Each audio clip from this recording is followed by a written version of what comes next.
Nobody Hugs a Cactus by Goodrich.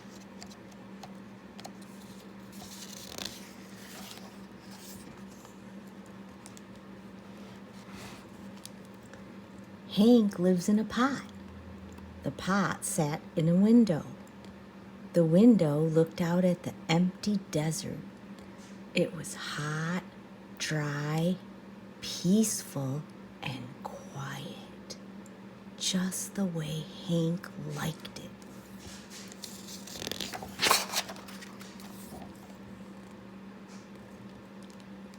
But every now and then, somebody would interrupt Hank's peace and quiet.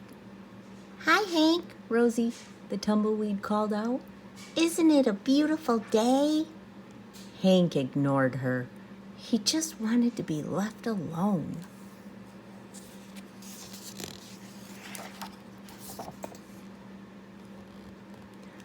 "Okay, so long," said Rosie cheerfully, and she tumbled away. Hank was happy again.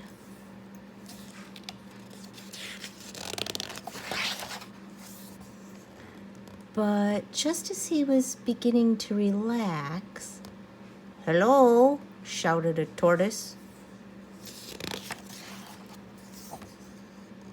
"Private property," yelled Hank. "Keep out."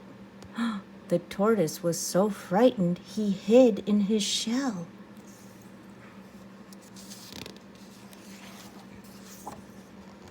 Hank was still yelling at the tortoise when a jackrabbit dashed by. "Hiya, Prickles," she shouted. "My name isn't Prickles," Hank yelled back, "and stay out of my yard."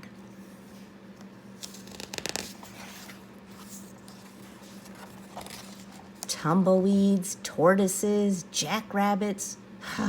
What's next? Said Hank.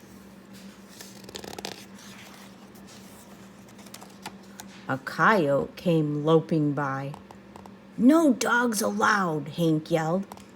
"I'm not a dog," said the coyote, "and you are as prickly on the inside as you are on the outside."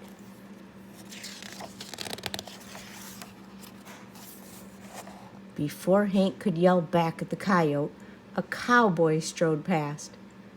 "Keep off the grass," shouted Hank. "What grass?" said the cowboy. "Seems to me somebody needs a hug. Too bad nobody hugs a cactus."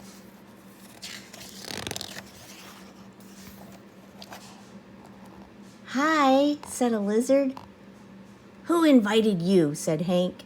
"And just in case you're wondering, I don't want a hug." "That's good," said the lizard, "because I don't want to give you one." Then he skittered away. An owl landed on the roof. "If you're looking for a hug," said Hank, "well, I guess I could give you one." "Who, me?" said the owl. "You must be joking." And for the first time, Hank began to feel a little lonely.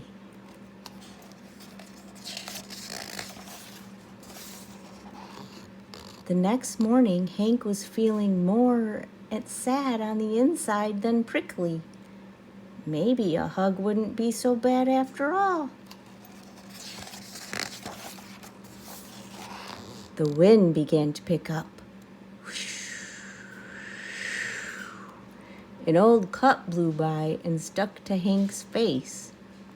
His arms were too short to get it off. "Great," said Hank. After a while, Rosie came bouncing by. "I'll get it off you, Hank," she shouted, and she jumped up to knock the cup off Hank's face. Then she tumbled away.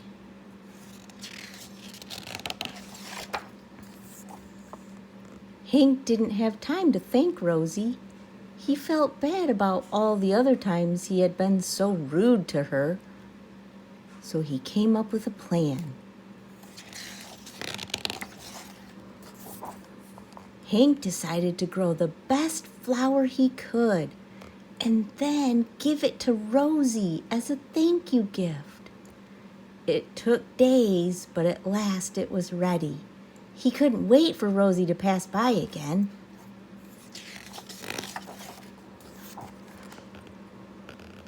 When at last she finally did come bouncing back, Hank held out the flower. "Look, Rosie," he said, "I grew it just for you."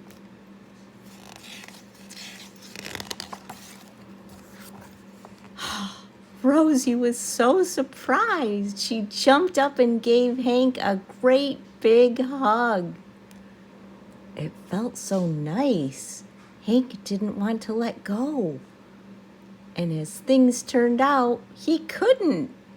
Rosie and Hank had become stuck together.